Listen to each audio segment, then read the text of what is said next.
Power star Pawan Kalyan cinema అంటే ఏ రేంజ్లో క్రేజ్ ఉంటుందో అందరికీ తెలుసు. ఆ క్రేజ్ 1కి 10 రెట్లు ఎక్కువగా కనిపించినటువంటి సినిమా ఓజీ. ఈ సినిమాకి ఎందుకు ఇంత క్రేజ్ వచ్చిందని చాలామందికి అర్థం కాలేదు. బట్ ఆ సినిమాకి సంబంధించినటువంటి టీజర్ కావచ్చు, సాంగ్స్ కావచ్చు, ట్రైలర్ ఇవన్నీ చూసిన తర్వాత డైరెక్టర్ సుజిత్ ఏదో కొత్తగా అప్రోచ్ అయ్యాడు, పవన్ కళ్యాణ్ని ఇంకో కొత్తగా చూపించబోతా ఉన్నాడు. ఇప్పటివరకు చూపించని రేంజ్లో ఒక గ్యాంగ్స్టర్ పాత్రలో డిఫరెంట్గా చూపించబోతున్నాడు అన్నట్టు ఒక హైప్ అయితే బాగా క్రియేట్ అయింది. ఈ హైప్ని మేకర్స్ కూడా ఎక్స్పెక్ట్ చేయలేదు. నిజానికి ఈ సినిమా 1 ఇయర్ ఆలస్యంగా రిలీజ్ అయింది. పోయిన సంవత్సరం సెప్టెంబర్ 27న రిలీజ్ కావాల్సినటువంటి సినిమా ఒక 1 ఇయర్ తర్వాత ఇప్పుడు ఈ 25న రిలీజ్ అయింది. మరి ఇంత హైప్ తోటి ఎవరు ఊహించినంత భారీ హైప్తో వచ్చినటువంటి ఓజీ సినిమా ఎలా ఉందనేది ఒకసారి చూద్దాం.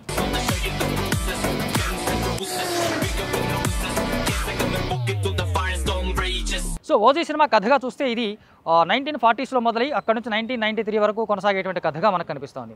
అంటే 1940స్లో సెకండ్ వరల్డ్ వార్ జరుగుతున్నటువంటి సందర్భంలో ఓజస్ గంభీర వాళ్ళ ఫాదర్ అక్కడికి వెళ్ళి ఆ యుద్ధంలో పాల్గొనడం, అతను జపాన్ వెళ్ళి జపాన్లో యుద్ధంలో పార్టిసిపేట్ చేయడం, అక్కడ అతను చనిపోవడం. ఆ తర్వాత ఓజస్ గంభీర అక్కడ ఉన్నటువంటి కొంతమంది చాలా పెద్ద గురువుల దగ్గర అద్భుతమైనటువంటి మార్షల్ ఆర్ట్స్ నేర్చుకుంటాడు. అక్కడికి ఎక్కువగా అనే ఒక టీం వచ్చేసి వాళ్ళ మార్షల్ ఆర్ట్స్ నేర్చుకున్న వాళ్ళందరినీ డిస్ట్రాయ్ చేస్తూ ఉంటారు. అక్కడ నుంచి తప్పించుకున్నటువంటి ఒకే ఒక వ్యక్తి ఓజస్ గంభీర. అలా తప్పించుకున్న అతను ముంబై వెళ్ళేటువంటి ఒక షిప్లో ఎక్కుతాడు. ఆ షిప్లో అతనికి సత్యదాదా పరిచయం అవుతాడు. అది కూడా ఒక ప్రత్యేకమైన పరిస్థితుల్లో అతనికి పరిచయం అవుతాడు. సత్యదాదా జపాన్లో ఒక 10 ఏళ్ల పాటు సంపాదించిన డబ్బు తీసుకొచ్చి ముంబైలో ఒక పోర్టు కొని అక్కడ కొంతమందికి ఉపాధి కల్పించాలనేటువంటి లక్ష్యంతో ఉంటాడు. సో అతని లక్ష్యానికి కొంతమంది ఇబ్బంది పెట్టే ప్రయత్నం చేస్తున్నప్పుడు అతనికి అండగా ఓజస్ గంభీర నిలబడతాడు. అలా నిలబడ్డ గంభీర సత్యదాదా ముంబైలో ఒక పెద్ద సామ్రాజ్యాన్ని సృష్టించుకునేంత వరకు అతను తోడుగా నిలబడతాడు. అతను ధైర్యంగా ఉంటాడు గంభీర.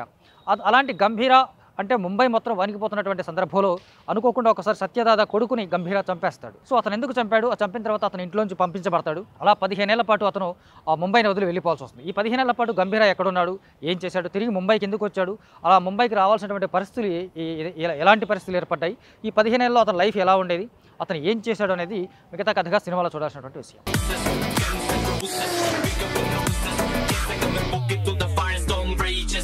సో కథగా చూస్తే సింపుల్గా కనిపించినప్పటికి కూడా కథనంతో మెస్మరైజ్ చేశాడు దర్శకుడు సుజిత్. అంటే ఒక కొత్తగా న్యూ ఏజ్ ఫిల్మ్ మేకింగ్ తోటి మనకు కనిపిస్తుంది. ఏదైతే మనకు కేజీఎఫ్లో చూసామో ప్రతి సీను ఒక ఎలివేషన్ సీన్ లాగా దాన్ని ఆ టెంప్లెట్ని ఫాలో అయినట్టుగా కాకుండా పవన్ కళ్యాణ్ ఇమేజ్ని అతని ఆరాని కరెక్ట్గా క్యాప్చర్ చేసి పవన్ కళ్యాణ్ ఎలా కనపడితే అతను ఆరా స్క్రీన్ మీద ఎలా ప్రజెంట్ చేస్తే ఆడియన్స్ నుంచి విజిల్స్ వస్తాయి, ఫ్యాన్స్ నుంచి అరుపులు వినిపిస్తాయని కరెక్ట్గా గెస్ట్ చేసి రాసుకున్నటువంటి పాత్రగా మనకి ఇది కనిపిస్తుంది.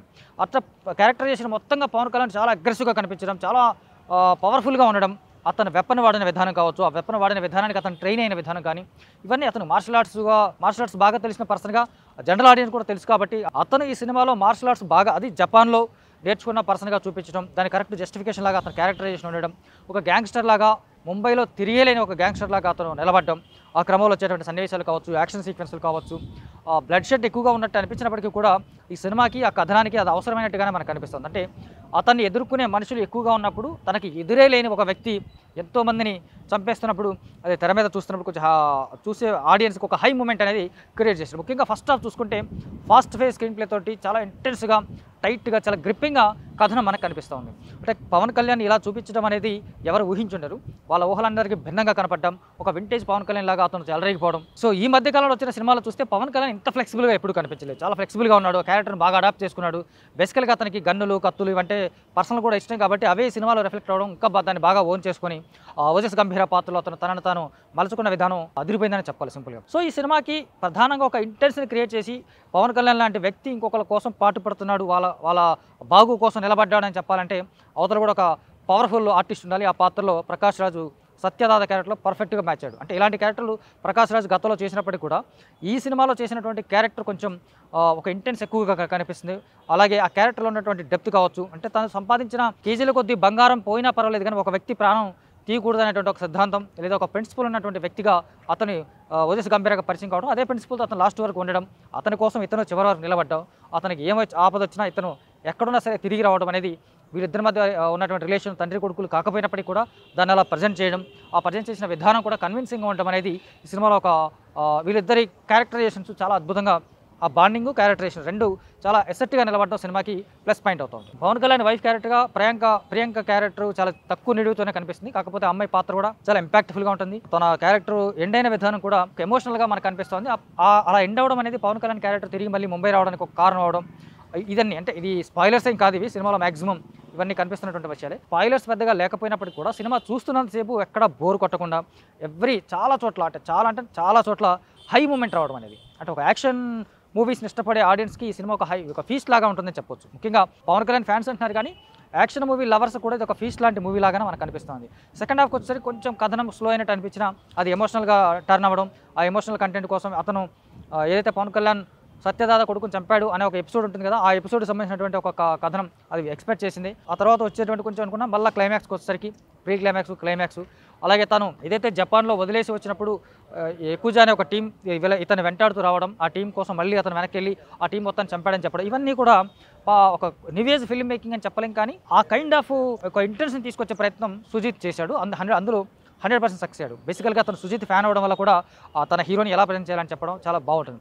అంటే కొంతవరకు మాస్ ఆడియన్స్కి ఈ సినిమా నాన్ లీనియర్ స్క్రీన్ ప్లేలను టకటక సీన్ బై సీన్ అటు ఇటు అవ్వడం వల్ల కొంత కామన్ ఆడియన్స్కి ఎంతవరకు ఎక్కుతుందనేది తెలియదు. కానీ జనరల్గా కొంచెం నింపాదిగా చూడగలిగితే కనుక ఇందులో చాలా డీటెయిలింగ్స్ ఉంటాయి, చాలా కంటెంట్కి సంబంధించినటువంటి బలమైన విషయాలు ఉన్నాయి. సో కథగా చూసుకుంటే ఇది బలమైన కథ అయితే కాదు, సింపుల్ స్టోరీ. ఒక పెద్ద ఆయన కాపాడే ఇంకొక హీరో ఇలా.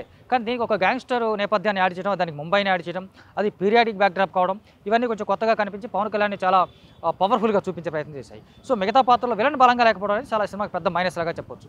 అంటే ఇక్కడ విలన్కి సంబంధించి ఇంటర్వ్యూ వరకు విలన్ ఎంట్రీ ఉండదు, అతను చాలా బిల్డప్ ఇస్తారు. వచ్చి చూస్తే కనుక అతను చాలా క్యారెక్టర్ విలనిజం తేలిపోయేలా ఉంటుంది. అంటే పవన్ కళ్యాణ్ లాంటి ఒక క్యారెక్టర్, అంటే గంభీర లాంటి ఒక పవర్ఫుల్ క్యారెక్టర్కి సరిపడేంత విలన్ లేడు, విలనిజం కూడా పండలేదు.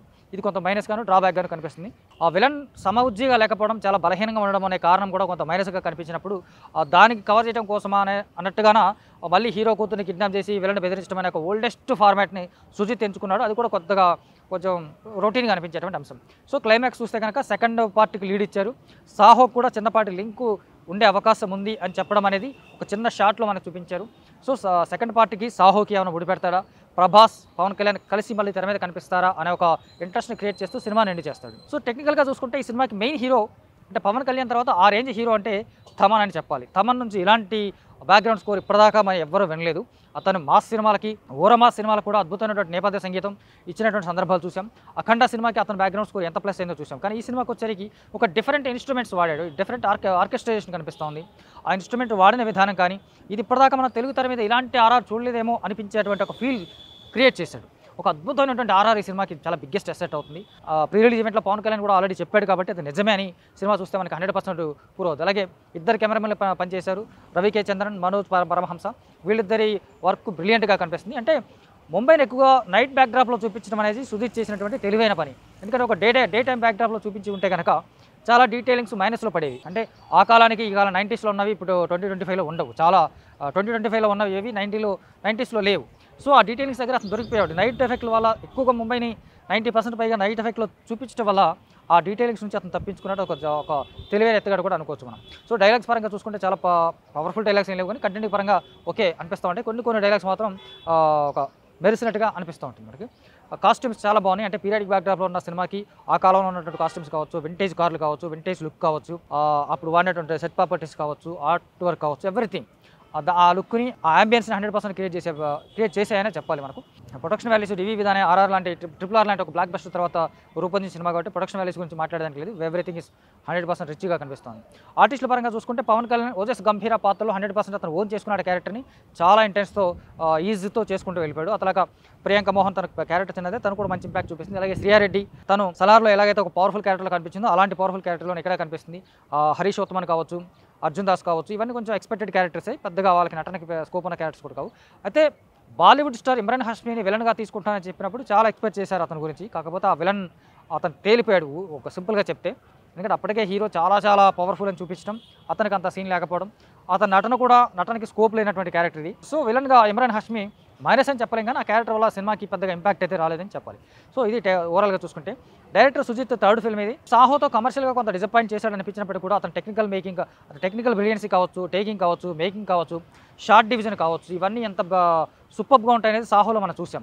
అది మరొకసారి ఈసారి కమర్షియల్గా కూడా వర్కౌట్ అయ్యేలా కంటెంట్ తీసుకొని అలాంటి ఒక బ్రిలియన్సీ తోటి తన డైరెక్షన్ కెపాసిటీతో ఒక మంచి సినిమాని ఆడియన్స్కి అందించే ప్రయత్నం చేశాడు. ఆ ప్రయత్నంలో అతను 100% సక్సెస్ అని చెప్పొచ్చు. సో ఓవరాల్గా చూసుకుంటే ఇది బొమ్మ బ్లాక్ బస్టర్ అనే చెప్పాలి.